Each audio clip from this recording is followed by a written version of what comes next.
All right, so thank you for tuning in to Jump at the Bit. I'm Kyle Edwards, of course. Now, this episode, I'm going to talk about the Eastern Conference Finals. Probably talk about the Western Conference Finals as well, as we know that Golden State has moved on. But kind of give my thoughts maybe on Dallas a little bit. We'll just see where the episode goes. But I'm basically going to talk about NBA stuff on this one. So, I'm sure you watched last night. We had Game 6 in the Eastern Conference Finals. And Miami Heat, up against elimination, came back, took Game 6, and now we have a Game 7 that will happen in the Eastern Conference Finals. And, of course, every NBA player growing up, these are the kind of moments that you're going to live for, where it comes down to a Game 7, which means every turnover, steal, three-pointer, foul, everything gets magnified. So talk about that, and then I guess set up where I'm kind of at for Game 7. Because of course, if you didn't know, I'm a Celtics fan. But yeah, let's go ahead. We'll jump into that, and yeah. So Game 6, where to begin? Miami got off to a good start. They won the first quarter, which it seems like they've done pretty much all series, it seems like. But then in kind of Celtics fashion, the Celtics come out, win the second quarter, went into the half. It was what Celtics had 46. It was 48-46. It was a 2-point lead for Miami going into the half. So coming in the second half, I fully expected Ime to make adjustments and all that, and for the Celtics to pull it out. Because after the first quarter, once again, it looked like one of those where it could have been a big struggle for the Celtics, but by them fighting back, it gave me feelings of Game 5, where Miami had what seemed like a really great start to the game, but then came around halftime, they're only up by 5. Although things were different in this game because Butler had one of his games that kind of makes you frustrated at times watching him. He dropped 47, and Miami needed every bit of those 47, as they held off the Celtics 111-103. Then for Boston, they got down in the third quarter, and I give them credit. They did keep fighting. I will say that. Now everybody's going to focus on the 2 free throws that Jaylen Brown missed in the fourth quarter, which, yes, I know those are big.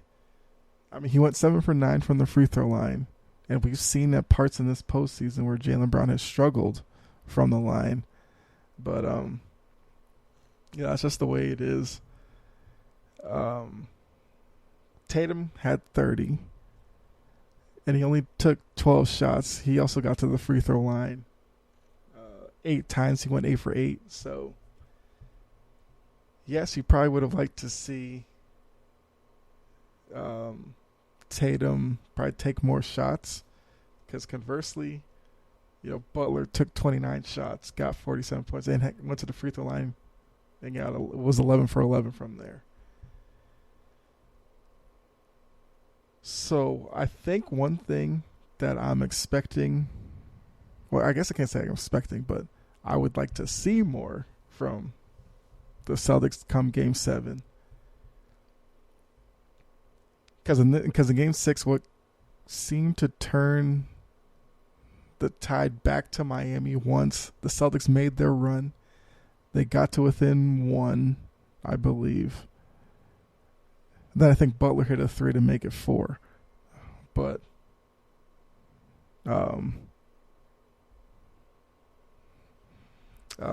yeah, so what turned the tide was they were basically putting PJ Tucker, kind of having him sag in the lane. And since Tatum had the ball at the top, they would have a defender on the wing watching Tatum to see which way he would go. Then they would bring like a quick double team. If that double team was late, you kind of had a man Tucker in the middle ready to step up. So I would expect if Miami does that again in Game 7 that you probably put Tatum off the ball, you put Brown off the ball, put the ball in Smart and White's hand and make them initiate the offense. And quick side note, Derek White was phenomenal in Game 6. I know a lot of people have been looking at him and questioning the move from Brad Stevens and Ime Udoka to bring him in at the trade deadline. I said back then I liked the move, and this game showed the capabilities of Derek White. He struggled shooting the three, but he went 4 for 7 in Game 6, which you'll take that. You're not going to get that every game, of course. But he went 7 for 14 from the field, 4 for 5 from the free throw line. He gave you 22 points. You got 5 assists. You got 3 steals. You got a block from him, 3 rebounds. He gave you a little bit of everything. And that right there is what the Celtics went and got him for. So just want to say, I guess you would label this as the Derek White game. But yeah, so I think I'm wondering for Game 7, does Ime look at it and maybe insert Derek White into the starting lineup? Bring Marcus Smart off the bench? I don't know if you can do that. Because, Smart is clearly hobbled. You can see it. But we all know that Marcus Smart's a gamer. And especially in the Game 7, you're not going to be able to keep him out. Guess questions will be Rob Williams as well, because he's been questionable every game. I like the fact that they start him because you get good minutes from him in the first quarter. But it seems like there's a limit to how much he can give you, which is understandable. He's got, the knee injury. Was it like knee? Was it tendonitis or something? Or inflammation, something like that. And you could see it in Game 6 that he was becoming kind of less and less effective the more minutes he played. Because as the game starts, he's flying around contesting shots and stuff. But then there was a moment where you started seeing he wasn't contesting as much. And if he did, he would kind of take a few moments, I guess, recovering from jumping like that. So, unfortunately, Rob probably won't be right I guess for the remainder of the playoffs as far as the run goes for the Celtics. But I'm fully expecting Game 7, all hands on deck. Now, Game 7 will be in Miami, but as we've seen with the Celtics here, they haven't lost 2 games in a row yet. So as a Celtics fan, that should give you some optimism that, they will figure it out. Ime will come up with a game plan.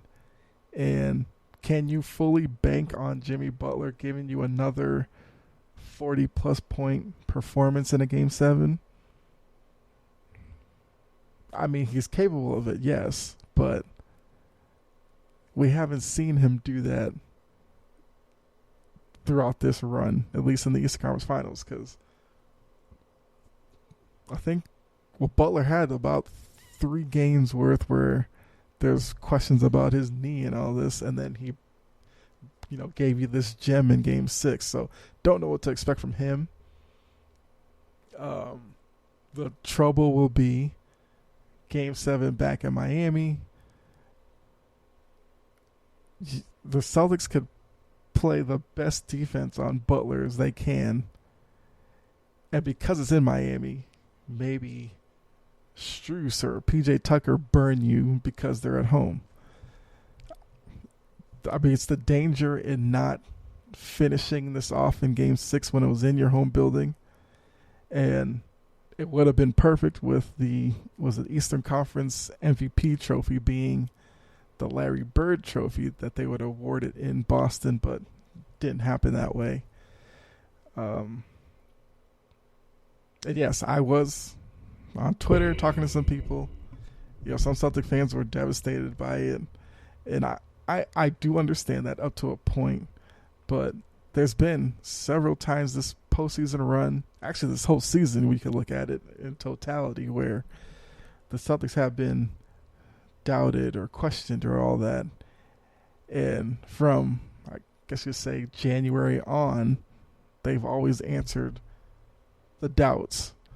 So I fully expect Game 7 will probably be the best game of the series. I would say Game 6 was actually pretty entertaining to watch. The back and forth, the runs, the momentum swings and all that. The one thing I will say is I would love to see a game. Hopefully Game 7 is that game where the officials just stay out of the way. Set the tone early. If they're going to call it tight, do it from early. That way we'll know what to expect.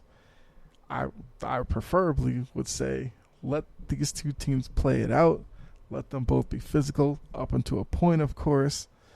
But let the birth into the NBA Finals be played out on the court. I don't want to see it where it's physical early and then, officials want their TV time, so then they're reviewing stuff that makes no sense to review just to go over there and push a little button, look into the camera and talk. Like, I don't need that. Like I said, these are two physical teams, two well-coached teams, two teams that can execute. It's just let the game have a flow to it. That's all I'm asking. Now, I fully expect, I guess as a homer, call me whatever you want, I'm expecting the Celtics to beat the odds and win Game 7 in Miami, move on to face Golden State in the finals. But it's not going to be easy, of course. It wasn't supposed to be easy, which is kind of what I was getting at with people on Twitter. Like, yes, you wanted to one of them to win Game 6. I wanted them to win Game 6. But it took Butler almost dropping 50 for the Heat to win. So take that for what it is. And then on that note, this is something that I've been, watching, a lot of the daytime sports debate shows, the YouTube videos from other NBA people, I guess you'll call them. But where to properly place Jimmy Butler in terms of maybe tiers or whatever in the NBA. So I know that some refer to Jimmy Butler as a superstar. And if you look at games like Game 6, that gives you reason to believe that. But then I think there's a section of the NBA fan base that's kind of like me, where I look at Jimmy Butler as a star in the league, but I don't put him as a superstar. But then to me, I could say that Jimmy Butler, when he wants to be, is a superstar closer, if that makes sense. And like I said, Game 6, you saw that. There was a moment where I think the Celtics were in with, I think they were down 2. There's like 2 seconds on the shot clock. They looped it into Butler. He took a tough fadeaway, like deep 2, and he made it. So plays like that, that's a superstar level play. But then if you look at games 3, 4, and 5 where he struggled and everybody was talking about his knee and all that, it's those disappearing performances that he tends to have that gives me hesitation in calling him a full-fledged superstar.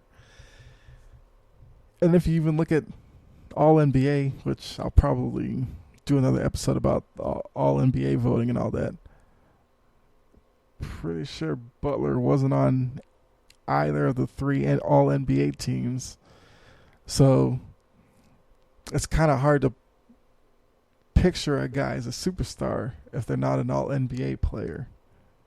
That makes sense as well, because I'm one of those who values All NBA over All-Star appearances, because we've seen with All-Star games, whether it's the NBA, NFL, NHL, all that, certain point they just become name recognition, popularity contests. So I disregard those.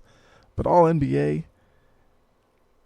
is, that recognition that you should receive before being vaulted up into superstar level. And I will say,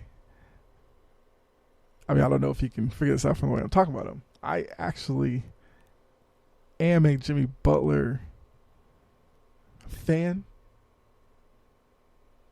Because I appreciate these performances like he gave in Game 6. I also appreciate his mentality, because he's one of those guys where you can tell he never believes his team's out of it. I get the impression he's not one of those who likes to play the whole fraternity game, where you go on the court, dapping up everybody, hugging everybody, then after the game, all that kind of stuff. Jimmy Butler doesn't seem to be that type, and I like those type of players. That's why I like Giannis a lot. Giannis's mentality is, I've got my guys. I'm going to come out here and I'll beat you no matter who you have on your side. I can appreciate that. But then again, like I said, it's just annoying when he has those games where you forget he's on the court all game, or those games where he kind of waits until the fourth quarter to try to exert himself. So, he is who he is at this point. But yeah. So, like I said, I fully expect the Celtics to win Game 7, which is Sunday night. Interesting to see, because like I said, both these teams are beat up, so we'll see who's available to play, who isn't. I'm expecting with the Game 7, everybody's going to be available to play. But in terms of who actually plays, we'll see. And of course, once they finish up Game 7 and we know who's going to the finals against the Warriors, I'll do an episode about NBA Finals preview and all that kind of stuff. Because the finals, I believe, start the 2nd of June. And that was another thing. As a Celtics fan, you wanted them to finish at Game 6. That way they get some days off before the finals start. But didn't work that way. So, yeah. Let me know what you think. If you're a Celtics fan like me, are you disappointed, frustrated? What's your level, I guess, on the scale? Are you cautiously optimistic, blindly optimistic? Let me know that. Also, what do you think about the Eastern Conference Finals? I've enjoyed them, even though it's been a roller coaster, highs and lows, but that's kind of what I want out of a conference final. And yeah. So, you know what you can do. Like, subscribe, share, follow me on Twitter at Chompin' Podcast, where we can interact and talk all things sports. And yeah. So hopefully you enjoyed it. Let's see what else. Make sure I didn't miss anything. I think that's all I want to talk about. And it's Memorial Day weekend, so hopefully you enjoy the long weekend if you don't have to work Monday. If you do, well, at least enjoy Saturday and Sunday. So yeah, hopefully enjoy the episode. Be safe out there. We know that's a lot of craziness going on in the world. And just take care and enjoy the weekend, the nice weather. And I'll catch you next episode. All right. I'm out. Have a good one.